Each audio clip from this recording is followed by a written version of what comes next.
मेरी screen visible है? जी ma'am.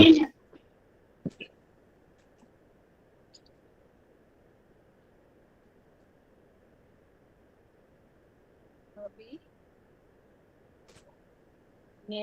प्रथम पटल में हमने कर्मकांड, ज्ञानकांड, दार्शनिक मान्यताएं, पंचतत्व विवेचना के बारे में पढ़ा था। सेकेंड पटल में हमने नाड़ी वर्णन, कुंडलिनी और वैश्वानर अग्नि के बारे में पढ़ा था। और तृतीय पटल में हम प्राण प्रकरण में हृदय पंकज, प्राण 10 प्रकार के, गुरु की महिमा, सिद्धि प्राप्ति के 6 लक्षण पढ़ चुके हैं, नाड़ी शोधन की विधि पढ़ चुके हैं, योग में वर्जित विषय पढ़ चुके हैं। आज हम योग सिद्धि के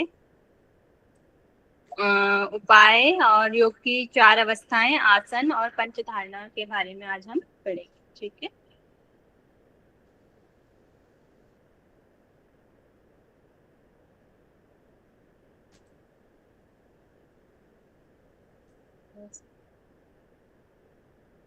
मैम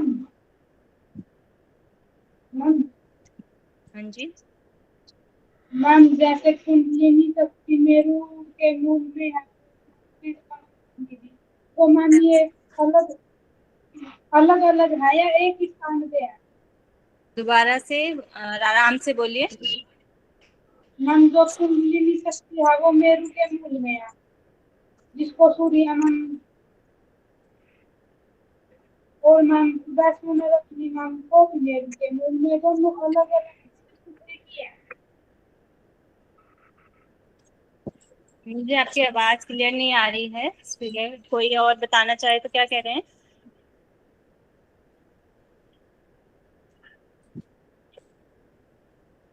मैम मैं बोल रही हूँ कि जो कुंडलिनी शक्ति है वो मेरु के मूल में है। कुंडलिनी शक्ति, मेरु कुंडली शक्ति का जो स्थान बताया है वो आपका गुदाद्वार से 2 अंगुल ऊपर और मेढ्र से 2 अंगुल नीचे बताया गया। उस स्थान को वहां पर आधार कमल है। आधार कमल में एक योनि स्थान है। योनि स्थान के अंदर आपका कुंडली का स्थान बताया गया है। और फिर मैम वैष्णो अग्नि कहाँ पे है? क्या कहाँ ये पर है? दोनों मैम वैष्णो अग्नि मैम। आप टाइप करिए फिर उसके बाद देखते हैं। ठीक है। मुझे समझ नहीं आ रही आपकी आवाज। मैम वो पूछ रही है वैश्वानर अग्नि कहाँ पे है? वैश्वानर अग्नि बस्ती प्रदेश में है। उसका स्थान भी वही है। ठीक है। बस्ती प्रदेश में, मेरू मूल में।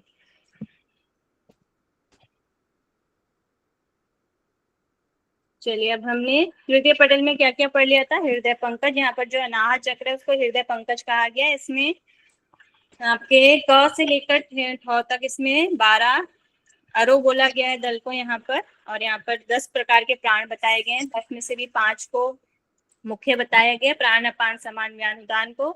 और 5 में से भी 2 मुख्य हैं, प्राण व अपान को बताया गया है।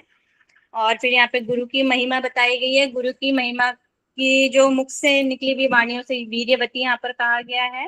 फिर यहाँ पर सिद्धि किसे नहीं मिलती वह बताया गया, तो मिथ्या बोलने वाले को, निष्ठुरभाषी को और गुरु को संतोष न देने वाले को बताया गया है। फिर यहाँ पे सिद्धि प्राप्ति के 6 तत्व बताए गए हैं। सबसे पहला दृढ़ विश्वास, सेकंड श्रद्धा, थर्ड है पूजन, गुरु पूजन, फोर्थ है समता का भाव, 5वां है इंद्रिय निग्रह, छठा है मिताहार या परिमित भोजन।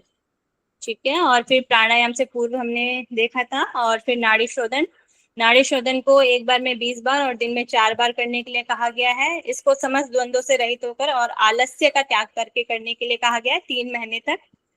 फिर यहाँ पर नाड़ी शोधन के लक्षण आ जाते हैं।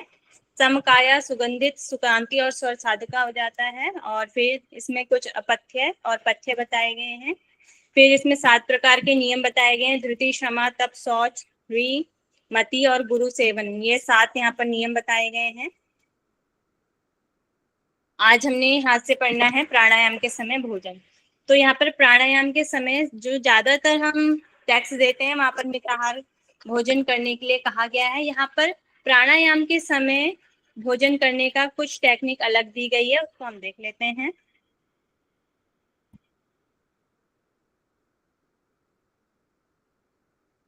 अभ्यासिना च भोक्तव्य सोक्तम सोक्तम मनेकधा पूर्वक्ता कुर्यात कुंभका प्रतिवासरम।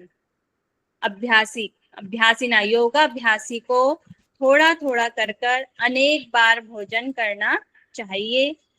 पुनः पूर्वक समय अनुसार प्रतिदिन कुंभकों का अभ्यास करते रहना चाहिए।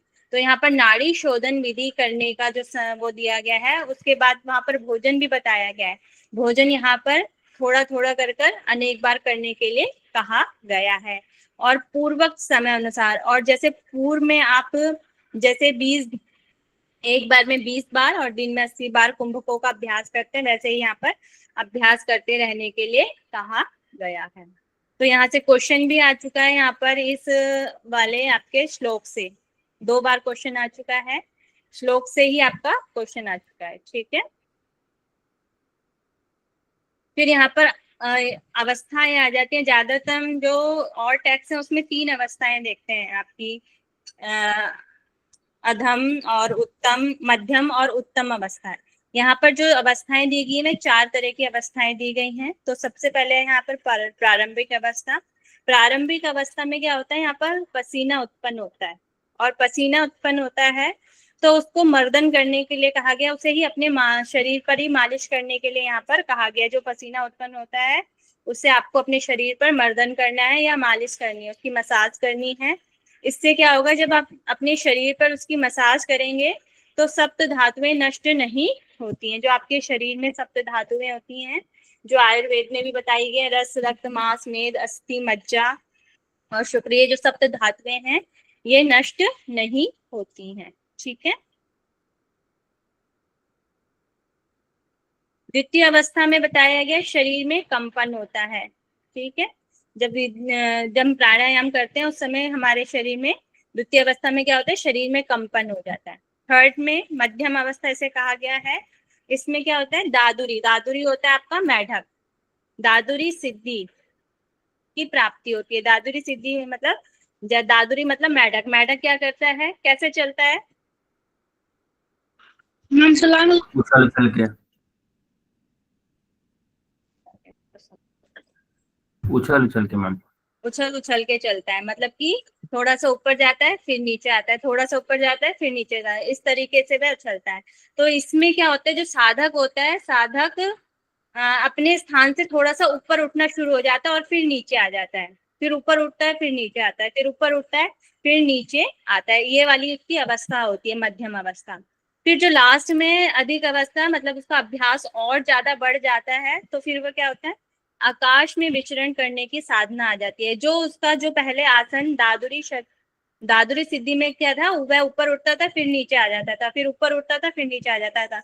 मगर जो अधिक अभ्यास के कारण वह क्या हो जाता है, उसमें सिद्धि प्राप्त हो जाती है आकाश में विचरण करने की। मतलब अपने स्थान को छोड़कर वह अब आकाश, आकाश इसलिए बोला जाता है कि वो ऊपर का जो स्थान है, पृथ्वी से जो ऊपर का स्थान है वो आकाश आकाश तत्व में आ जाता है। तो वो थोड़ा सा अपनी साधना में ऊपर उठने लग जाता है, मतलब कि अपने आसन को वह ऊपर की ओर उठा लेता है, आकाश में विचरण करने की साधना उसे आ जाती है। यहाँ पर 2 मीनिंग हो सकते हैं, आकाश में विचरण करने की शक्ति तो नहीं बोला, आकाश में विचरण करने की साधना उसे प्राप्त हो जाती है, मतलब कि वह अपने स्थान से थोड़ा सा ऊपर उठने लग जाता है। फिर इसका लाभ बताया गया है, तब संसार रूपी अंधकार को नष्ट करने वाली वायु सिद्धि हो गई है, ऐसा समझना चाहिए। तो यह मतलब कि इस जो ये हमारा संसार है, ये जो वासनाओं का जो हमारा संसार है, ये संसार रूपी अंधकार को नष्ट करने वाली सिद्धि हो गई है, मतलब कि ये स्टार्ट हो गई है, अब हम मोक्ष की तरफ बढ़ने वाले हैं। इस तरह की सिद्धि हमें प्राप्त हो जाती है, वायु सिद्धि हो गई है। ठीक है, तो यहाँ पर प्राणायाम के समय भोजन बताया गया है, इसको अच्छे से लर्न करिएगा। और यहाँ पे 4 अवस्थाएं यहाँ पर बताई गई हैं। ठीक है, ओके, स्लाइड। जी मैम। फिर यहाँ से क्वेश्चन देख लेंगे, आपका 2019 में और 2021 में क्वेश्चन आया हुआ है। अभ्यासिना च भोक्तव्यम सोक्तम सोक्तम अनेकधा पूर्वे काले कुर्यात् कुंभकांड प्रतिवाचरम। यह श्लोक शिव संहिता के किस पटल का है? मैम तृतीय पटल। तृतीय पटल। तो फर्स्ट वाले का आंसर है, second is the right answer. ठीक है, तृतीय पटल। शिव संहिता में सोक्तम सोक्तम अनेकधा प्रक्रिया में भोजन का विधान किस अध्याय में वर्णित है? ये भी क्वेश्चन वही है। तृतीय तो मैम। तृतीय अवस्था में। तो इसका आंसर भी आपका तृतीय आ जाएगा। ठीक है, यहाँ पर 2 बार यहाँ से क्वेश्चन आ चुका है। फिर नेक्स्ट है इसमें भूचरी सिद्धि। प्राणायाम के बाद यहाँ पर भूचरी सिद्धि यहाँ पर बताई गई है। तो अभ्यास वशाद योगी भूचरी सिद्धि मापनुयात ददुर जतुना गति स्यात् प्राणी ताड़नाथ।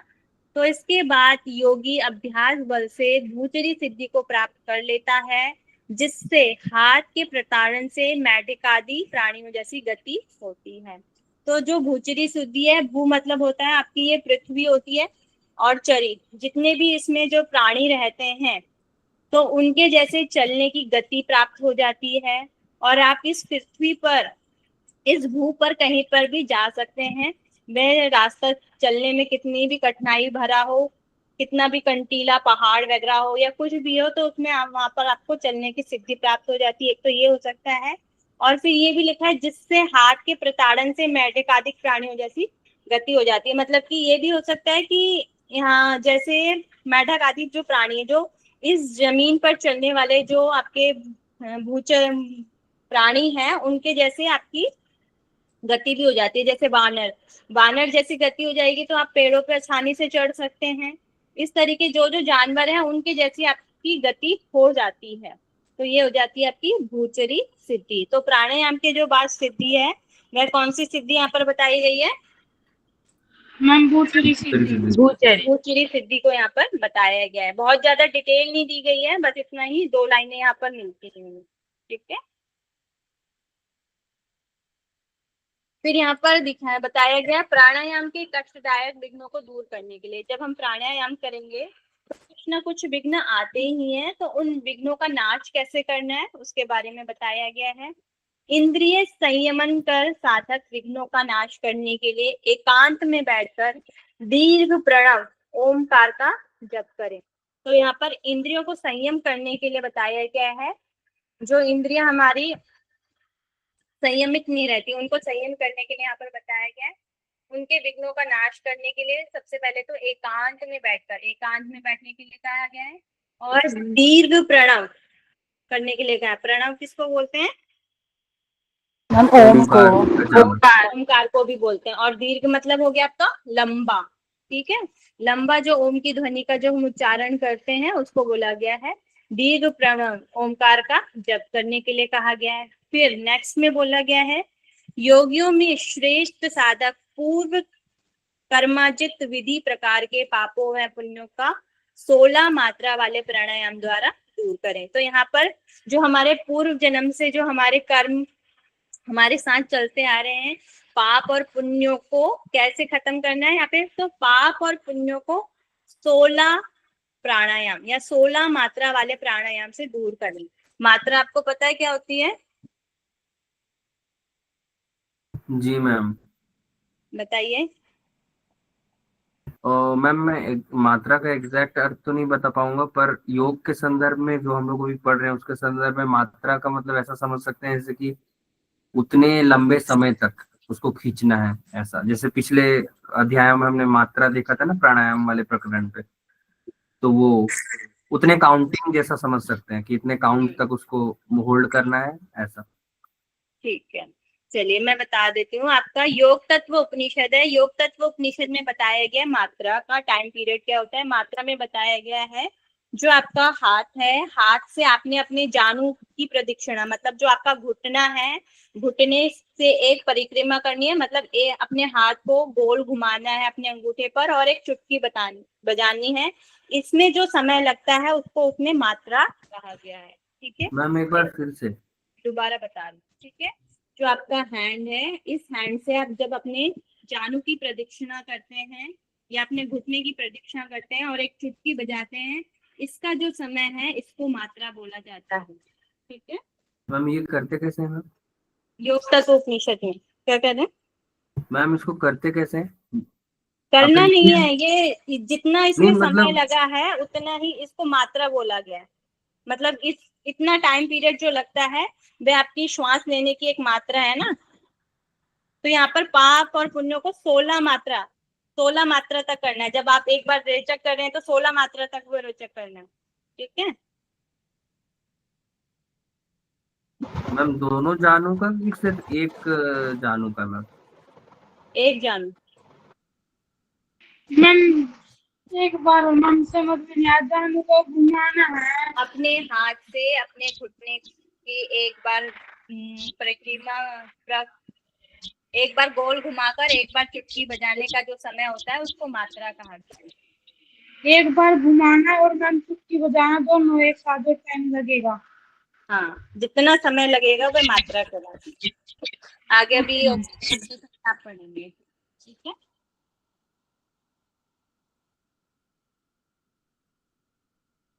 फिर योगी प्राणायाम रूपी प्रलय अग्नि के द्वारा पाप रूपी तूल मतलब हो गया तरुई की राशि को भस्म करे, उसके पश्चात पापों से मुक्त होकर पुण्यों का भी नाश करे। तो यहाँ पर जो प्राणायाम रूपी है उसको यहाँ पर प्रलय अग्नि बोला गया है। तो अग्नि के द्वारा हमें अपने पापों को नष्ट करना है, पापों को भस्म करना है। कैसे? जैसे रुई भस्म हो जाती है, अग्नि से जैसे रुई भस्म हो जाती है, वैसे ही प्राणायाम रूपी अग्नि से हमारे पाप नष्ट हो जाते हैं या पाप भस्म हो जाते हैं। तो प्रलय अग्नि के द्वारा पाप रूपी तूल की राशि को भस्म करें, प्राणायाम रूपी अग्नि के द्वारा अपने पापों को नष्ट करें। जैसे रुई अग्नि से नष्ट हो जाती है, उसके पश्चात पापों से मुक्त होकर पुण्यों का भी नाश करें। पापों को नाश करने के लिए तो प्राणायाम के रूप में बताया गया, प्राणायाम अग्नि का करना है। उसके पश्चात पापों से मुक्त होकर पुण्यों का भी नाश करने के लिए कहा गया है। ठीक है, okay slide. Yes ma'am.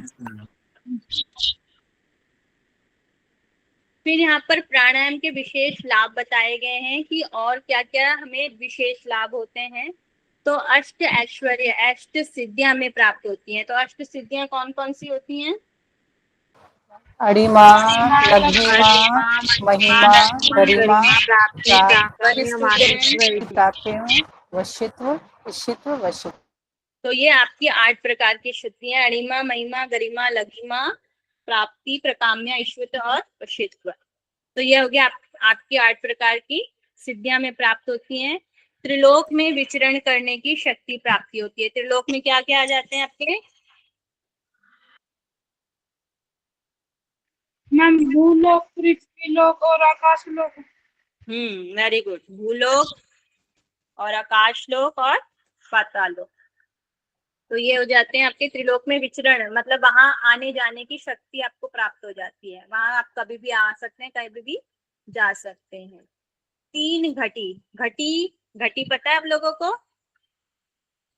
Ma'am इसको समय के लिए यूज करते वही वाला घटिया है। हाँ जी। एक घटी में कितना समय होता है? I think 24 minute.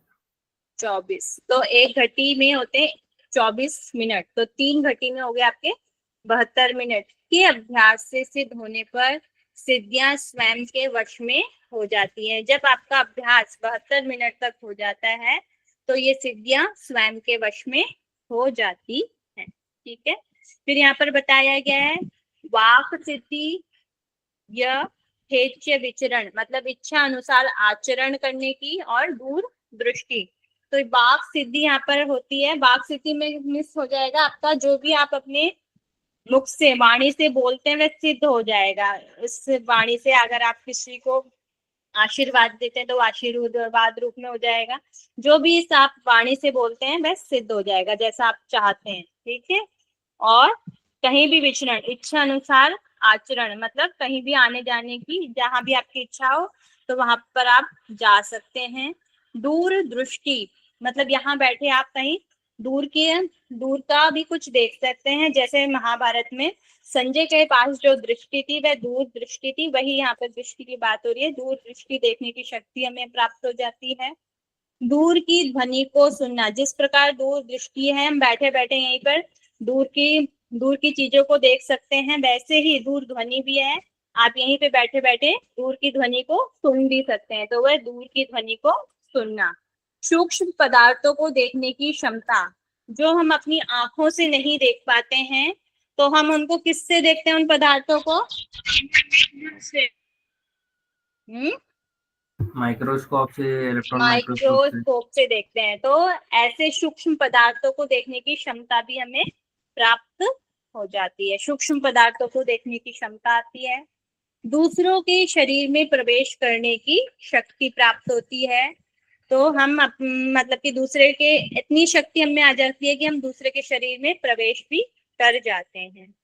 अपने मल और मूत्र के लेपन से स्वर्ण उत्पन्न कर देने की शक्ति भी आ जाती है। मतलब कि जो आपका स्टूल और यूरियन है, उससे बोला गया है, उसके लेपन से, उसको मलने से स्वर्ण मतलब कि सोना उत्पन्न करने की शक्ति है। इसमें जो आपकी शिव संहिता है, इसमें जो चीजों को बहुत बड़ा चढ़ा के भी लिखा गया है, ठीक है, तो उसको वैसे ही हमने लर्न करना है।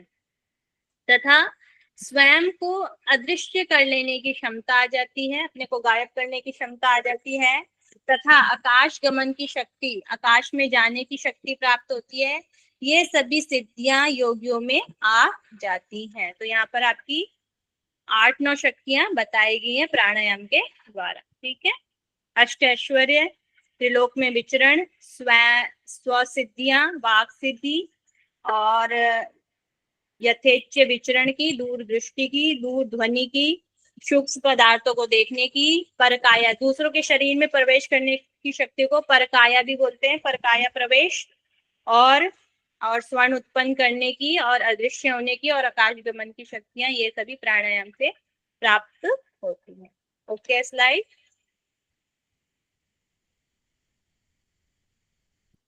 मैम, सूक्ष्म पदार्थों को देखने की क्षमता को हम लोग इस तरीके से भी तो समझ सकते हैं कि योगी के अंदर बिहाइंड द सीन्स देख पाने की क्षमता आ जाना, मतलब जो सामने दिखाया जा रहा है उससे भी परे जाकर के सामने वाले की साइकोलॉजी, या फिर ऐसा समझ सकते हैं कि उसकी माइंड रीडिंग कर पाना। हाँ, ये भी हो सकता है। जी मैम। सूक्ष्म पदार्थ जो मतलब कि इस कण कण में जो विद्यमान है, या उसको देखने की क्षमता में आ जाए, इस तरीके से हो सकता है।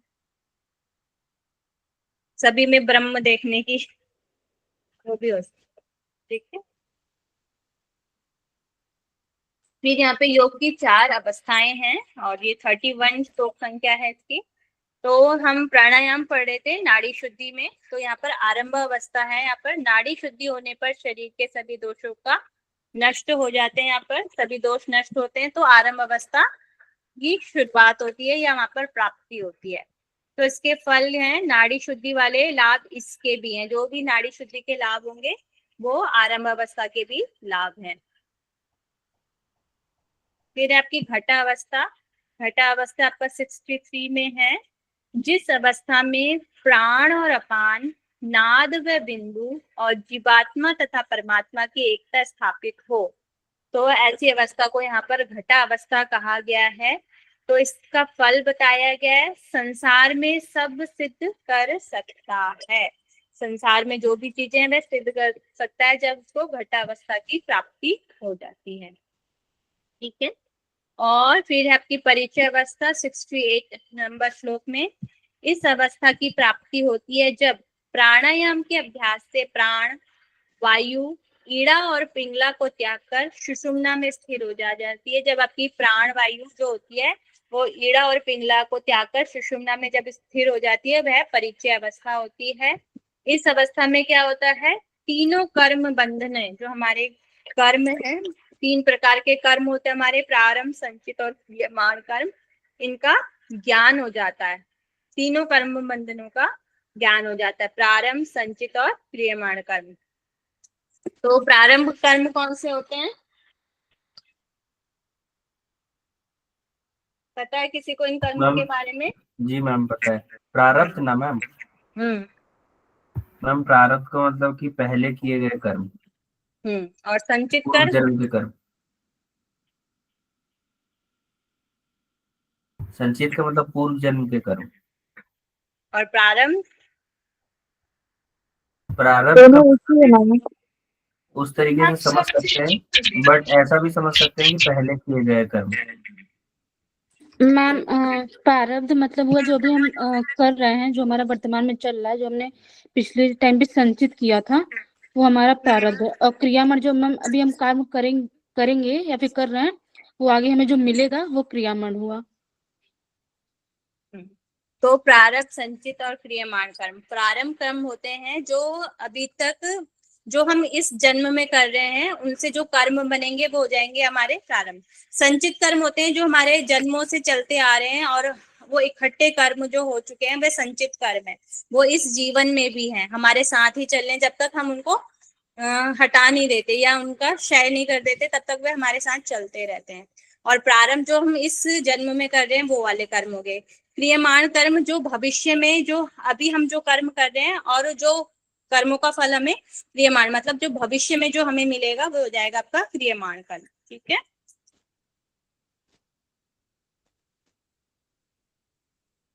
फिर आ जाता है आपका निष्पत्ति अवस्था। तो यहाँ पर धारणा जो है उसको यहाँ पर निष्पत्ति अवस्था कहा गया है। 5 प्रकार की धारणाओं का अभ्यास करने से शयने ये अवस्था प्राप्त होती है।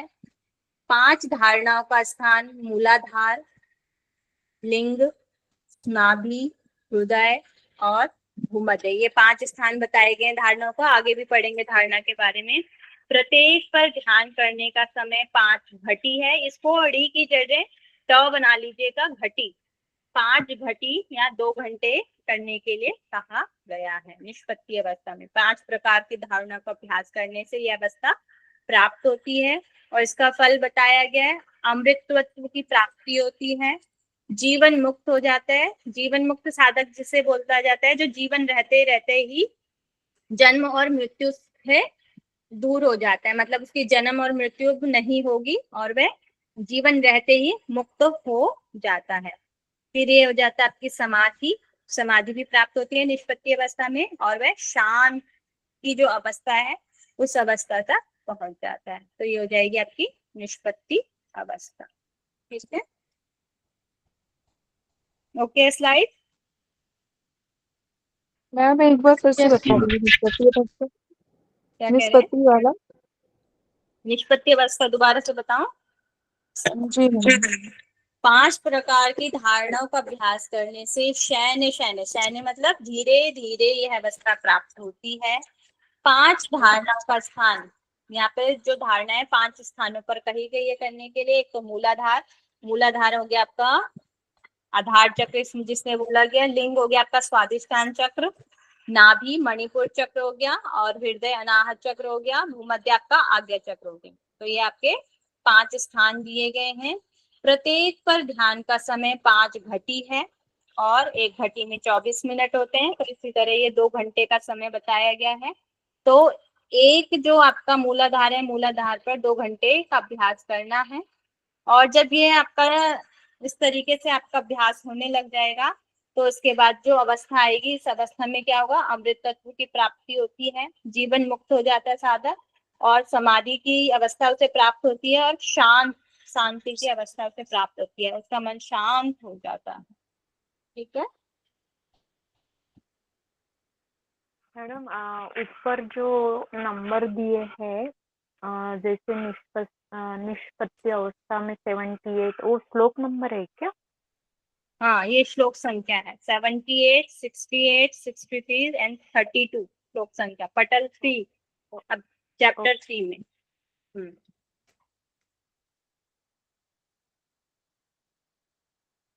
आगे देखेंगे प्राणायाम की प्रक्रिया। यहाँ पर जो आपके जैसे और टेक्स्ट हैं, आपके हठ प्रदीपिका, हठ प्रदीपिका में आपके कितने प्राणायाम बताए गए हैं?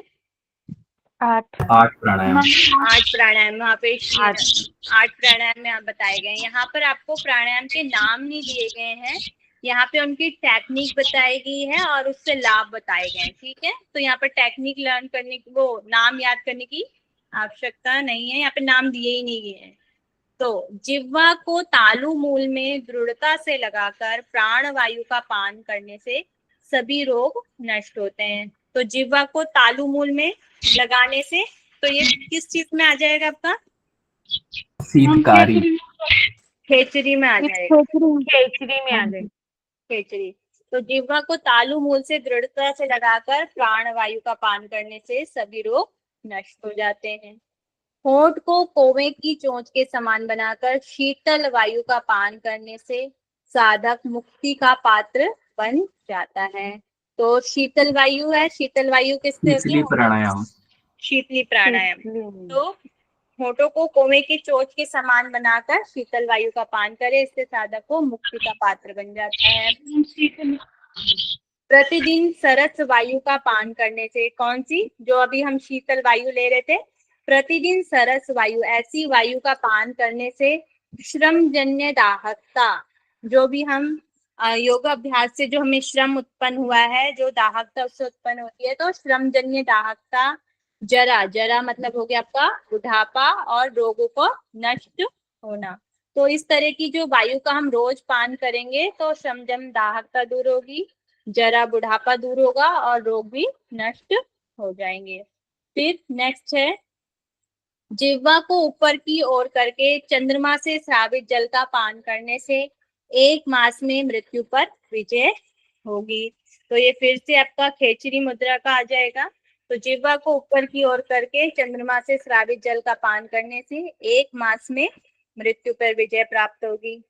क्षय रोग, क्षय रोग में इसमें क्या हो जाएगा? कुष्ठ रोग कुष्ठ रोग ना? नहीं, कुष्ठ रोग तो अलग है। क्षय रोग, क्षय रोग हो जाएगा आपका टीवी होता है। टीबी का जो रोग है उसको बोला जाता है क्षय रोग। ठीक है, तो टीबी का जो रोग दूर करने के लिए दोनों समय प्रातः और सायं कुंडली के मुख पर ध्यान करते हुए काकी मुद्रा द्वारा वायु का पान करें। कुंडली का मुख कहाँ है? कुंडलिनी कहाँ है? मूलाधार। गुदाद्वार से 2 उंगली ऊपर। स्वादिष्टान और मूलाधार चक्र के बीच इनका जो स्थान है उसको कुंडली का क्षेत्र बोला गया है। यहाँ पर कुंडली के मुख पर ध्यान करते हुए काकी मुद्रा, काकी मुद्रा पता है आप लोगों को? जी मैम। होठों को गोल बनाकर जो वायु का पान करते कौवे की हैं चोंच की उसको भांति। बोला गया। काकी मुद्रा द्वारा दिन रात वायु का पान करने से दूर श्रुति, दूर सुनने की और दूर दृष्टि, दूर देखने की शक्ति प्राप्त होती है काकी मुद्रा के द्वारा। ठीक है, फिर लास्ट है, दांतों के द्वारा दांतों को दबाकर जिह्वा को ऊपर की ओर करके धीरे धीरे वायु का पान करने से शीघ्र ही मृत्यु पर विजय प्राप्त होती है। तो ये कौन सा हो जाएगा आपका? हितकारी। हितकारी। ठीक है, तो दांतों के द्वारा दांतों को दबाकर जिह्वा के ऊपर की ओर धीरे धीरे वायु पान करने से मृत्यु पर विजय प्राप्त होगी। ज्यादातर इसमें जो भी है यहाँ पर जिह्वा वाले जो है उसमें मृत्यु पर विजय, मृत्यु पर विजय होगी। और काकी मुद्रा में बताया गया दूर श्रुति और दूर दृष्टि, और शीतली वायु में जो है वो हो जाएगा आपका मुक्ति का पात्र बन जाता है। ठीक है, ओके है सभी को? मैम इसका मैं नाम नहीं समझ पाया, ये जो एक लिखा हुआ है ना, प्रतिदिन सरस वायु का पान करने से, इसको कौन से प्राणायाम से समझ सकते हैं मैम? ये जो आपका शीतली वायु का प्राणायाम चल रहा था ना, तो उसी को बोला गया है। इसी तरह की वायु, सरस वायु, जो आप शीतली प्राणायाम कर रहे थे ना, उसी का ये आगे का लाइन है। प्रतिदिन सरस वायु, ऐसी जो हम शीतल वायु जो होठों को कौवे की चोंच की तरह बना रहे थे, उसी वायु को यहाँ पर पान करने के लिए कहा गया, शीतली प्राणायाम को। ठीक है, जो ऊपर वाली लाइन है उसी को नीचे ऐड किया गया। प्रतिदिन ऐसी सरस वायु को जो होठों को कौवे की चोंच के समान बनाकर शीतल वायु का पान करने से साधक मुक्ति का पात्र बन जाता है। और प्रतिदिन सरस वायु का पान, और ऐसे ही जो वायु है इस तरह से इसको पान करने से श्रमजन्य दाहकता, जरा और रोगों को नष्ट होना, मतलब नष्ट होते हैं। ठीक है, ठीक है, ओके है? जी मैम।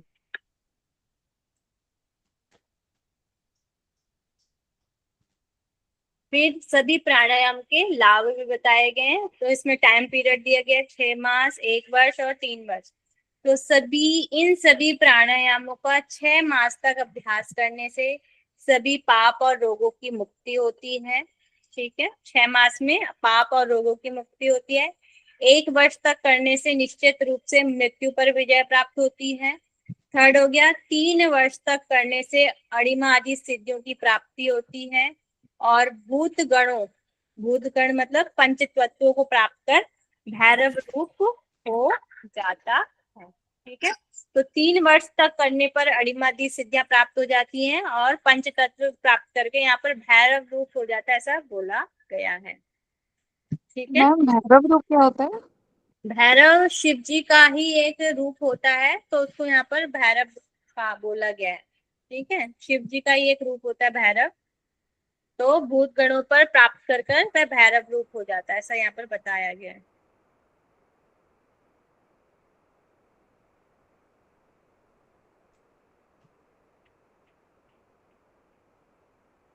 ओके है, जी मैम। तो यहाँ पर हम धारणाएं देख लेते हैं। अधारे घटिका पंचलिंग स्थाने तथैव च तत् घटिका पंचनाभि अन्य मध्यके तथा भूमध्य तथा पंच घटिका धार्यते सुधि तथा बुरादिना नष्टो योगिंद्रो न भवेत् खलु। विद्वान साधक क्रमशः मतलब एक के बाद एक मूलाधार में 5 घटी तक मतलब कि 2 घंटे तक, इसी प्रकार लिंग स्थान में 5 घटी तक, पुनः इससे ऊपर नाभि में और तथा हृदय मध्य में 5 घटी तक, भूमध्य में स्थान पर 5 घटी तक धारणा करें। इस अभ्यास से श्रेष्ठ योगी निश्चय ही पंचभूतादिक तत्वों से नष्ट नहीं हो सकेगा। तो यहाँ पर सबसे आप पहले ये तो मैम ये वही निष्पत्ति अवस्था वाली बात है। हाँ, निष्पत्ति वाली अवस्था ही है, तो उसी में बताया था ना मैंने अभी आगे हम धारणाएं पढ़ेंगे, तो वही है। जब हमारी धारणाएं कंप्लीट होगी तो उसके बाद हमारी निष्पत्ति अवस्था हो जाएगी। जब हम धीरे धीरे धारणाओं पर अपना धारणाएं हमारी अभ्यास हो जाएगा तो हमें निष्पत्ति की अवस्था प्राप्त होगी। ठीक है, तो सबसे यहाँ पे मूलाधार, फिर लिंग स्थान स्वादिष्टान चक्र पर, फिर मणिपुर चक्र पर, फिर यहाँ पर हृदय मध्य मतलब हो गया आपका अनाहत, और फिर आपका विशुद्धि पर नहीं दिया गया है, सीधा भूमध्य पे दिया गया है। तो यहाँ पर 5 स्थान बताए गए हैं, विशुद्धि इसमें नहीं दिया गया है। ठीक है, तो इस अभ्यास से श्रेष्ठ होगी पंचभूतादिक तत्वों पर नष्ट नहीं हो सकेगा। तो आपके पंच तत्व कौन कौन से हो गए? आकाश, वायु, आकाश, वायु, अग्नि, जल और पृथ्वी, इन 5 तत्वों पर वह नष्ट नहीं हो सकेगा। मतलब कि अगर वह जल में जाएगा तो जल उसे डुबा नहीं पाएगा, उसमें ये शक्ति आ जाएगी। ठीक है, अग्नि में जाएगा तो वह जल नहीं पाएगा। ठीक है, इस तरीके की शक्तियां उसमें आ जाती है जिससे कि ये पंच तत्व उसको नष्ट नहीं कर पाते हैं। ठीक है, तो पंच आदि तत्वों में वह नष्ट नहीं हो सकेगा। जो मेधावी साधक, मेधावी मतलब जो बहुत तेज बुद्धिमान होता है, जो मेधावी साधक सभी भूतों की धारणा का भली भांति अभ्यास कर लेता है, उसकी मृत्यु ब्रह्मा की शतायु पूर्ण होने पर भी नहीं होती है। तो ब्रह्मा की जो आयु होती है वह 100 वर्ष की मानी जाती है। तो जो ब्रह्मा का दिन है उसकी बहुत बड़ी गणना है। किसी को पता है क्या ब्रह्मा की आयु? मैम ब्रह्मा की आयु आपने कितना बताया? 100 वर्ष। शतायु मतलब 100 वर्ष है, यहाँ पर 100 वर्ष पूर्ण होने पर भी नहीं होता है। अगर जो इन तो क्या कह रहे हैं? ब्रह्मा जी का एक दिन इंसानों के 100 वर्ष के बराबर होता है ना? नहीं, 100 वर्ष के बराबर नहीं होता है। एक मिनट,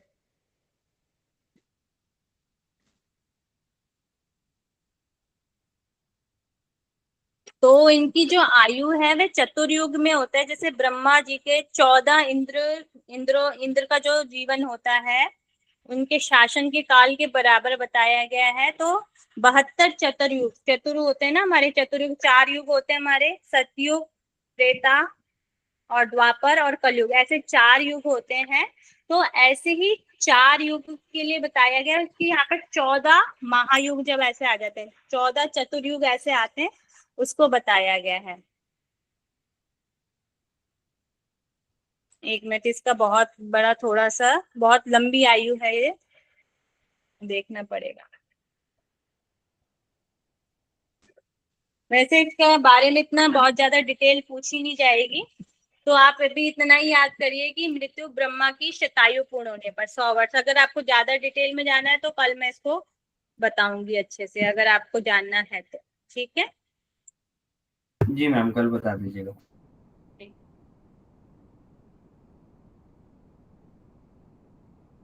ओके।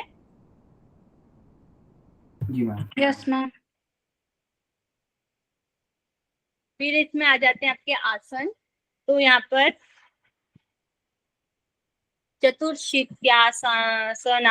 सनानी संति नाना विधिना च। तो अनेक प्रकार के 84 आसन मेरे द्वारा बताए गए हैं।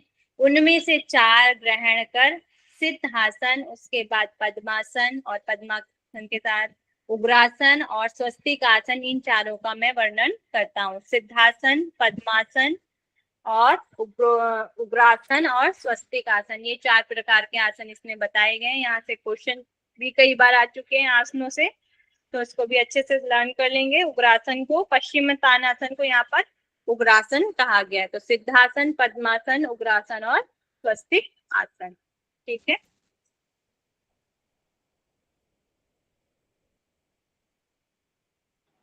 मैम इसमें पश्चिमोत्तानासन कहा गया है ना? क्या कह रहे हैं? उग्रासन को पश्चिमोत्तानासन भी कहा गया है। हाँ, पश्चिमोत्तानासन कहा गया है।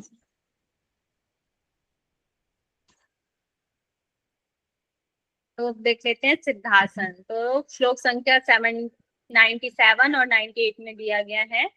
टेक्निक वही है जो हमें और टेक्स्ट में मिलती है। योग साधक एक पांव की एड़ी से योनि स्थान को यत्न पूर्वक दबाकर पुनः दूसरे पांव की एड़ी को लिंग के ऊपर स्थापित करें।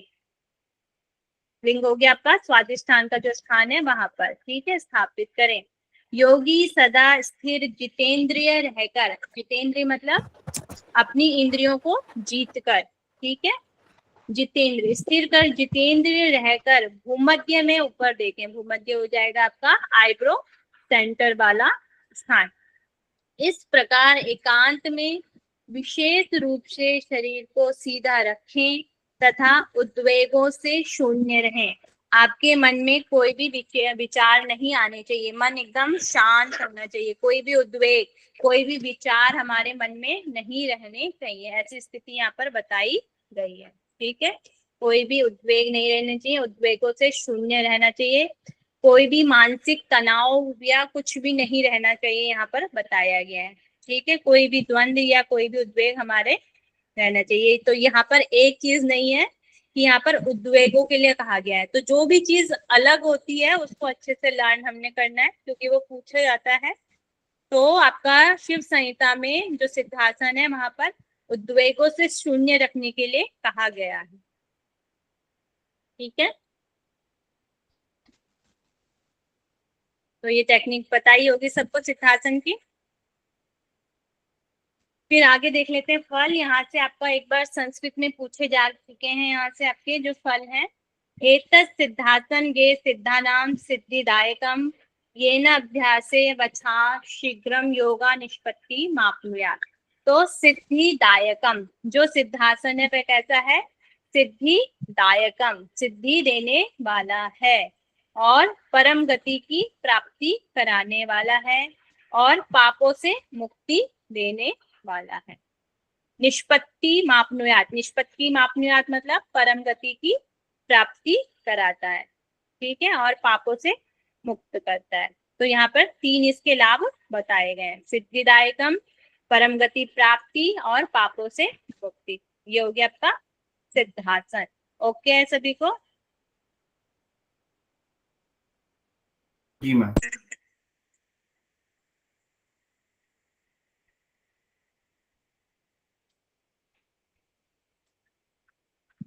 फिर नेक्स्ट है पद्मासन।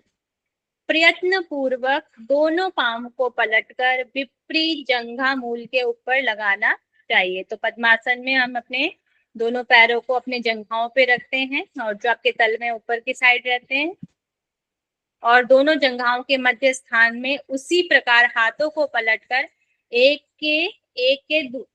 दूसरे के ऊपर रखकर, मतलब कि जैसे आपकी अंजलि मुद्रा बताई गई थी, एक हाथ के ऊपर दूसरे हाथ को रखने के लिए यहाँ पर कहा गया है। तो यहाँ पर जो पिक्चर में दोनों हाथ ज्ञान मुद्रा में न रख के आपके दोनों हाथों को आपको अपने पैरों के ऊपर रखने के लिए कहा गया है। ठीक है। नासिका के अग्र भाग पर दृष्टि स्थापित करें। जो इसमें दृष्टि बताई गई है वह नासिका के अग्र भाग पर बताई गई है, सबसे आगे वाले भाग पर रखने के लिए कहा गया है। तथा ठुड्डी को छाती पर स्थापित करें। तो ठुड्डी को छाती पर स्थापित करने के लिए कौन सा बंद हो जाएगा आपका? जालंधर बंद। जालंधर बंद। तो यहाँ पर जालंधर बंद लगाने के लिए कहा गया है। तो ठुड्डी को आपको छाती पर स्थापित करना है और मूल बंद द्वारा अंतस्थ वायु को धीरे से उठाकर, और मूल बंद के द्वारा अंतस्थ वायु को ऊपर उठाना है। तो ठुड्डी को छाती पर स्थापित कर अंतस्थ वायु को ऊपर की ओर उठाना है। ठीक है। तो यहाँ पर दोनों बंद आ जाएंगे आपके, जालंधर बंद भी और मूल बंद भी। ठीक है।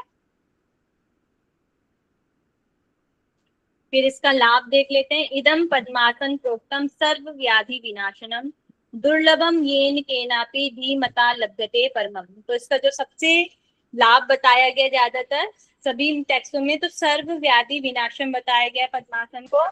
सभी व्याधियों को नष्ट करने वाला आसन पद्मासन बताया गया है। दुर्लभम येन केनापि, और ये बहुत ही दुर्लभ बताया गया है। और धीमता लभ्यते परमा, और ये योगी इससे क्या हो जाता है? मुक्त हो जाता। ठीक है। तो ये इसके दो लाभ यहाँ पर बताए गए हैं।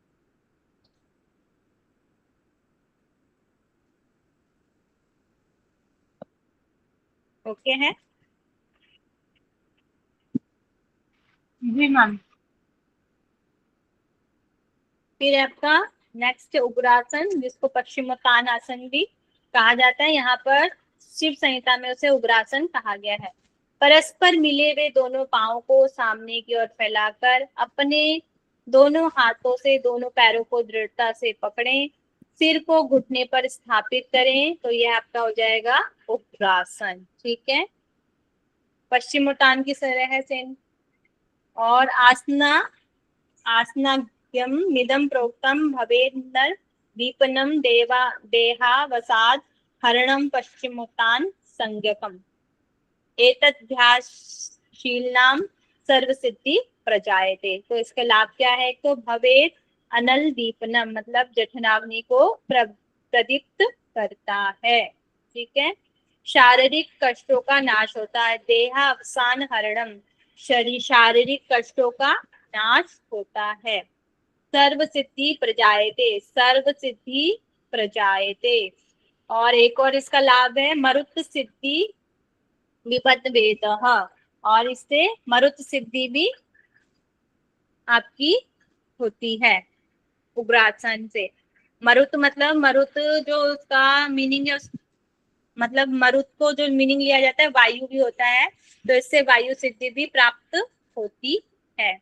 और प्राण वायु सुषुम्ना मार्ग से प्रवाहित होने लगती है। जो आपकी प्राण वायु है वो अपने आप ही सुषुम्ना मार्ग में प्रभावित होने लग जाती है। ईड़ा पिंगला से हटकर सुषुम्ना में प्रभावित होने लग जाती है जब आप उग्रासन का अभ्यास करते हैं तो। ठीक है।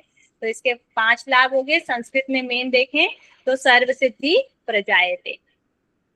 ठीक है। ओके है। Yes ma'am.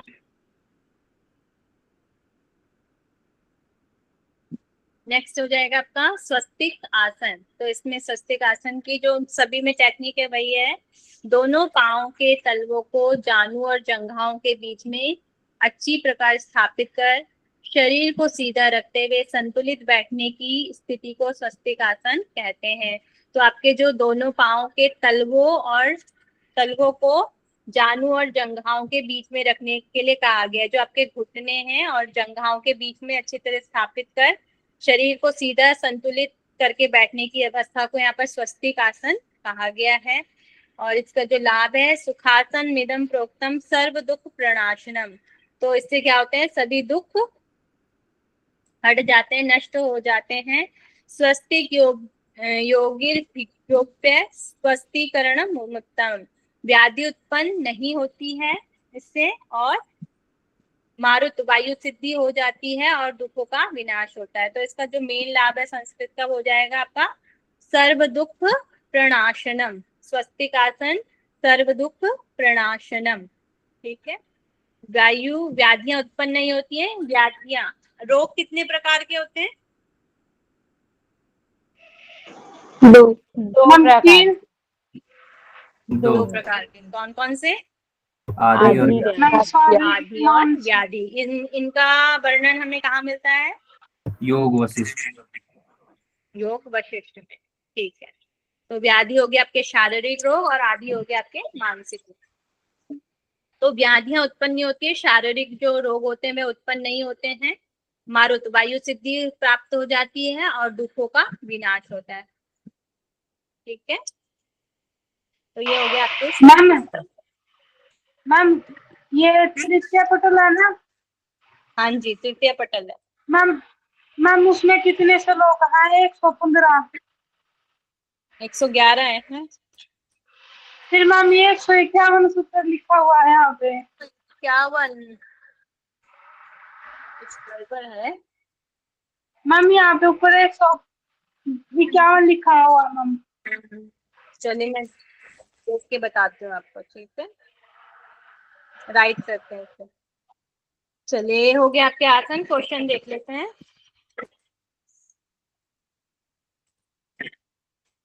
चलिए, ये आपके क्वेश्चन आया हुआ है, लास्ट से लास्ट ईयर आया था शायद। शिव संहिता के अनुसार आसन और आसनों का प्रभाव। सिद्धासन, पद्मासन, पश्चिमोत्तासन और स्वस्तिकासन। सर्व दुख प्रणाशनम सिद्धिदायकम सर्व व्याधि विनाशनम सर्व सिद्धि प्रजायते।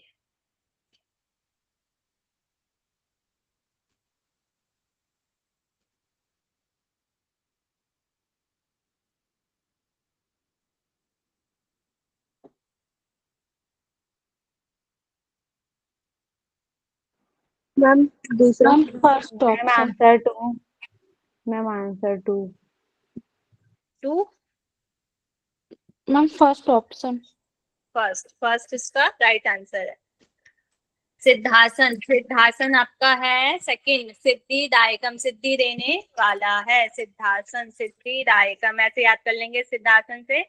सिद्धि, सिद्धिदायकम। पद्मासन, पद्मासन का सबसे जो मेन है, जो सभी टेक्स्टों में देखा जाता है, सर्व व्याधि विनाशनम, सभी रोगों को दूर करने वाला है, सर्व व्याधि विनाशनम।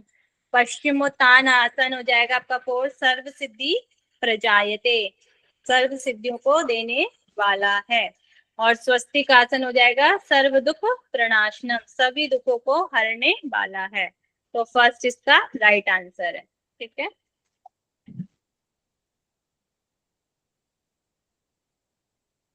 नेक्स्ट मैम है, एक बार रुकिए ना, वही वाला में।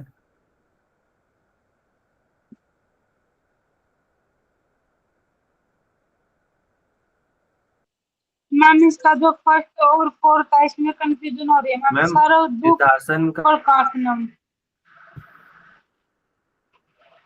मैम सिद्धासन का सिद्धि दायकम ना, और पद्मासन का सर्व व्याधि विनाशनम, और तीसरा का नाम पश्चिमोत्तान का हो जाएगा फोर्थ आपका सर्व सिद्धि प्रजायते।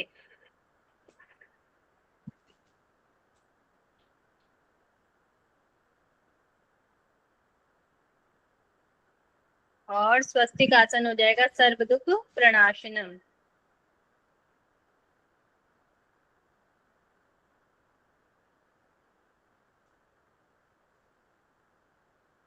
ठीक है, ओके। अब जी ma'am, thank you ma'am. Welcome. Ma'am next, paschimottanasana की जगह पे वहाँ पे उग्रासन भी लिखा रह सकता है ना? हाँ जी, उसकी जगह उग्रासन भी हो सकता है। शिव संहिता मैम के अनुसार पश्चिमोत्तासन बोलते हैं या पश्चिमोत्तानासन बोलते हैं? Paschimottanasana. Okay ma'am.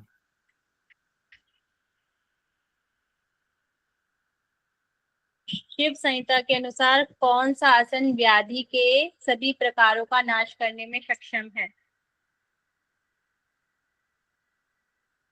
A, B, C and D. Ma'am B, padmasana. Padmasana. Padmasana. Next है, निम्नलिखित में से किन आसनों का शिव संहिता में उल्लेख नहीं किया गया है? सिद्धासन, उग्रासन, भद्रासन या मुक्तासन? ए, बी, सी एंड डी में से बताएंगे, ऑप्शन में से बताएं। Ma'am D. बी एंड नहीं, मैम सी और डी, सी मैम सी। भद्रासन और मुक्तासन। लास्ट के दो। कुछ गड़बड़ है क्या इसमें? मैम भद्रासन, इसका आंसर सी है। सी एंड डी हो जाएगा। अब तो सी इसका राइट आंसर है। भद्रासन और मुक्तासन इसमें नहीं दिए गए हैं, सिद्धासन और उग्रासन दिए गए हैं। और कौन से दो आसन दिए गए हैं? सिद्धासन, उग्रासन और पद्मासन और स्वास्तिकासन। पद्मासन और स्वस्तिकासन। ठीक है, चलिए यहाँ पे हमारे पहले क्वेश्चन आंसर कंप्लीट होते हैं। अब तो हम ओरली कर लेंगे।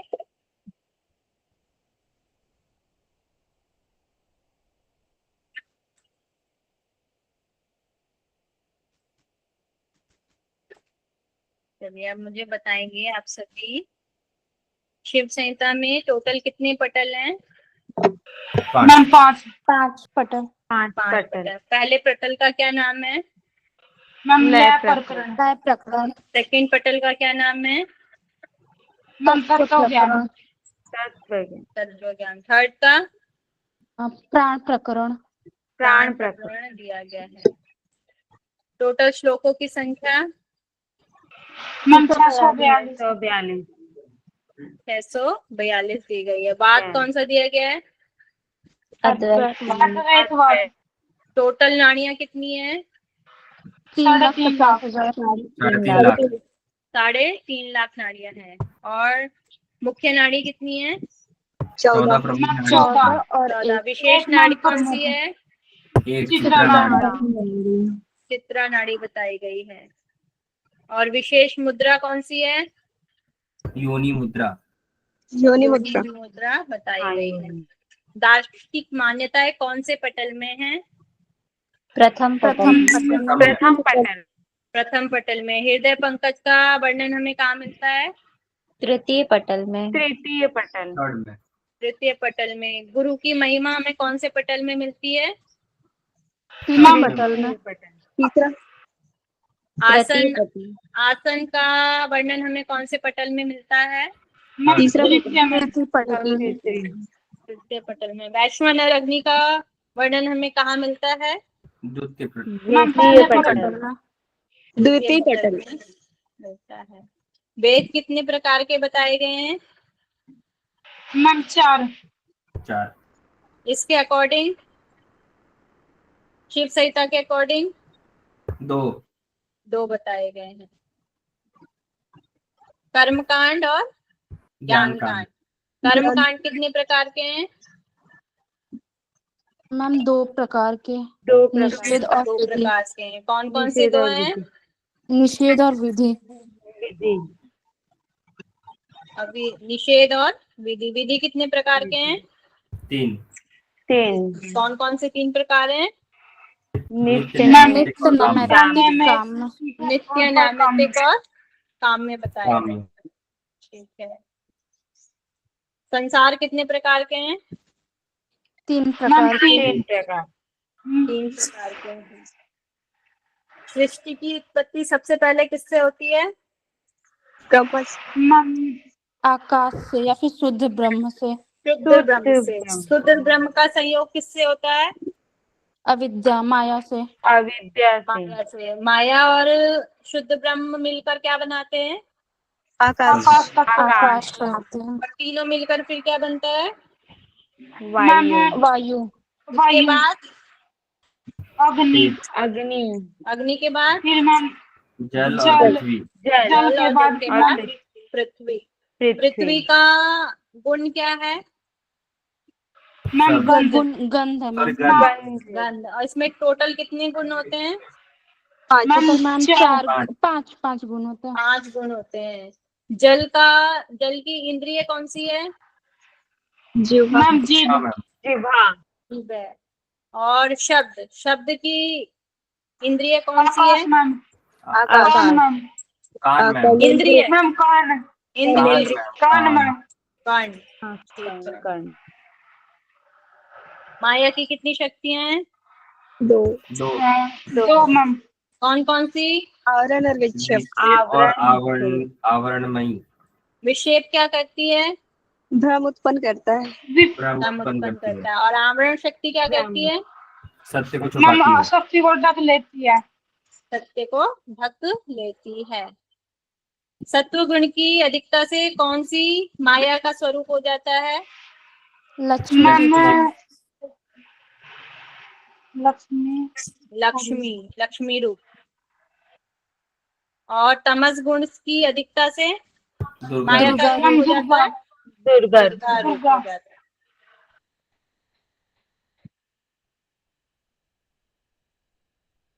मेरु शिखर पर कितने कलाओं का चंद्रमा विराजमान है? 16। 16 16 कलाओं का चंद्रमा। यहाँ से कितनी धारा विभक्त होती हैं? दो धारा मैम। मैम। 2 धारा विभक्त हो रही हैं। और एक धारा कहाँ जाती है? मैम एक चंद्र नाड़ी के माध्यम से शरीर का पोषण करती है और एक मैम मेरुदंड सुषुम्ना के माध्यम से नीचे जाती है। एक सुषुम्ना से प्रभावित होकर सृजन के लिए जाती है और दूसरी शरीर का मैम पोषण करती शरीर है। के पोषण के लिए। शरीर का पोषण कीड़ा करती है। तो इसको यहाँ पर क्या कहा गया है? कौन सा जल कहा गया है? गंगा मैम मंदाकिनी। गंगा जल या मंदाकिनी स्वरूप मंदाकिनी। इसको कहा गया है। ठीक है। और जो सूर्य है, सूर्य कहाँ विराजमान है? मैम मेरु के मूल मेरु में। मूल पे। मेरु मूल में। मूल पे। ठीक है। कितने कलाओं से युक्त है? 12 मैम 12 कलाओं से कलाओं युक्त। से। 12 कलाओं से युक्त बताया गया है। ठीक है। और आपका नाड़ियों का उद्गम स्थान क्या है? मैम मूलाधार। मूलाधार। मूलाधार बताया गया है। 6 शक्तियां कहाँ विराजमान है? सुषुम्ना नाड़ी मैम में। मेरु। मैम मेरु में मेरु क्या? मेरु में सुषुम्ना। मैम। सुषुम्ना। मेरु मूल में। सुषुम्ना में विराजमान है। जो चक्र है हमारे सुषुम्ना में विराजमान यहाँ पर बताए गए ना। वैश्वानर अग्नि का क्या लाभ है?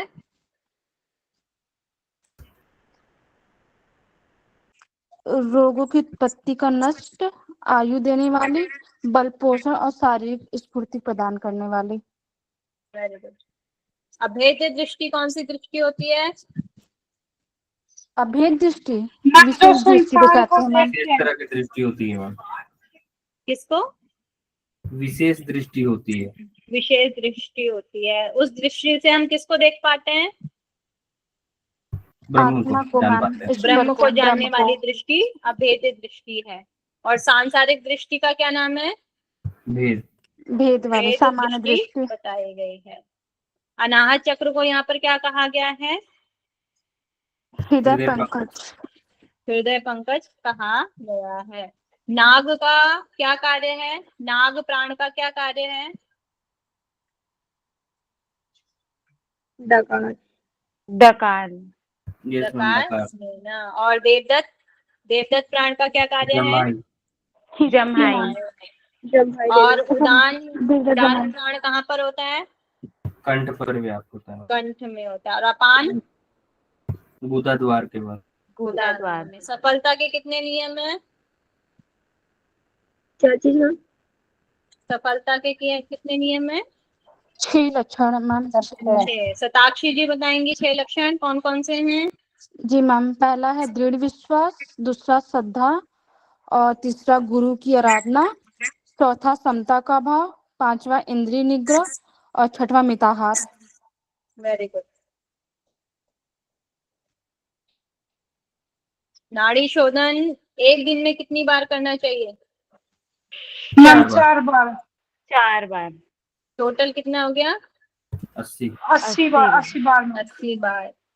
और आपका नाड़ी शोधन के लक्षण क्या क्या आ जाते हैं? कांतिवान शरीर में। मैम सम का सुगंधी समकाय, सुकांति सुगंधित, स्वर साधक सुकांति और स्वर साधक। ये 4 स्वर लक्षण साधक बताए गए हैं। चार बताए। ठीक है। अग्नि सेवन पथ्य है या अपथ्य है? निषेध है मैम, अपथ्य। अपथ्य है। अपथ्य बताया। अपथ्य मैम। अपथ्य है। प्रातः स्नान और अधिक घूमना पथ्य है अपथ्य है? अपथ्य मैम। अपथ्य है मैम। चूना रहित पान खाना पथ्य है अपथ्य है? पथ्य मैम। अपथ्य है। पथ्य है। चूना रहित पान पथ्य लेने है। के लिए कहा गया है। ठीक है। मैम वो और- चूना रहित पान क्या? चूना रहित पान है, चूना डालते हैं ना उसमें, पान जो खाते हैं उसमें चूना डालते हैं ना। अच्छा मैम। हाँ, तो वहाँ पे सादा चूना चूना। रहित मतलब चूना नहीं डालना, उसके बिना चूने के पान खाना। Okay ma'am. ठीक है। यहाँ पर किसका संकीर्तन करने के लिए कहा गया है? कौन से ईश्वर का? मैम विष्णु का। विष्णु नाम का संकीर्तन करने के लिए कहा गया है। नियम, नियम बताएगा कौन बताएगा? संजना जी आप बताएं नियम कितने प्रकार के हैं? मैम धृति, क्षमा, सोच, मैम मैम अधिक यात्रा न करना मैम, स्त्री संग न, यही थे ना। और कौन बताएगा? मैम धैर्य, क्षमा, तप, शौच, लज्जा, सात्विक बुद्धि और गुरु की सेवा, यही सब मैम। ठीक है, गुड। 7 है। चंद्र नाड़ी चलने पर क्या करना चाहिए? मैम सोना मैम चाहिए, सोना चाहिए। और सूर्य नाड़ी के चलने पर? भोजन करना खाना जागरण। खाना चाहिए। हाँ, ठीक है। मध्यम अवस्था में क्या आता है? जब हम प्राणायाम करते हैं उसके बाद मध्यम अवस्था में क्या होता है, क्या लक्षण आता है? टक की तरह उछलना शुरू कर देता है शरीर साधक, मेढक की भांति उछल। मेढक की लेकिन वो भांति नीचे भी आ जाता है। या इसे दादुरी सिद्धि भी कह सकते हैं। ठीक है। और अधिक अभ्यास होता है तो उसमें क्या हो जाता है? आकाश गमन। आकाश। आकाश में विचरण करने की साधना प्राप्त होती है। प्राणायाम के समय भोजन कैसा होना चाहिए? पथ्या। मैम थोड़ा थोड़ा थोड़ा थोड़ा होने। थोड़ा थोड़ा करके अनेक बार करने के लिए कहा गया है। ठीक है। प्राणायाम के बाद कौन सी सिद्धि प्राप्त हो जाती है? गोचरी सिद्धि, गोचरी से। गोचरी सिद्धि हो जाती है। पाप और पुण्यों को खत्म करने के लिए कितनी मात्रा वाला प्राणायाम करने के लिए 16 कहा गया है? मात्रा वाला प्राणायाम। 16 मात्रा वाले प्राणायाम के लिए कहा गया है। पापों का उदाहरण किससे दिया गया है? मैम रुई से। रुई से। ठीक है। और स्वसिद्धि कितने समय में मिल जाती है? स्वसिद्धि 3 घटी। Ma'am 72 minutes. 72 मिनट्स या 3 घटी में। धारणाओं से कौन सी अवस्था प्राप्त होती है? निष्पत्ति मैम अवस्था, निष्पत्ति अवस्था। निष्पत्ति अवस्था। 3 कर्मों का बंधन का ज्ञान किस अवस्था में होता है? मैम परिचय अवस्था। परिचय अवस्था में होता है। प्राण अपान नाद बिंदु जीवात्मा परमात्मा की एकता कौन से अवस्था में होती है? घटा अवस्था मैम। घटावस्था में घटावस्था। बताई गई है। ठीक है। आसन कितने प्रकार के बताए गए हैं? मैम वैसे तो 4 बताए गए हैं, बस उनमें से प्रमुख 4 हैं। प्रमुख 4 बताए गए हैं। ठीक है। पश्चिम मुतान को यहाँ पर क्या कहा गया है? उग्रासन। मैम उग्रासन। उग्रासन। ठीक है। और सिद्धासन का मुख्य लाभ क्या है? मैम सिद्धिदायकम। सिद्धिदायकम। सिद्धिदायकम बताया गया। पद्मासन का मुख्य लाभ क्या है? सभी व्याधियों का नाश। सर्व व्याधि विनाशनम। उग्रासन का मुख्य लाभ क्या है? सर्व सिद्धि प्रजायते। सर्व सिद्धि प्रजायते। और स्वस्तिक आसन का? सर्व दुख प्रणाशनम। सर्व दुख प्रणाशन। ठीक है, यहीं से आपका थर्ड पटल कंप्लीट होता है। ओके है सभी को। चलिए यहीं पे हम क्वेश्चन आंसर ओवर करते हैं। किसी को कुछ पूछना है और?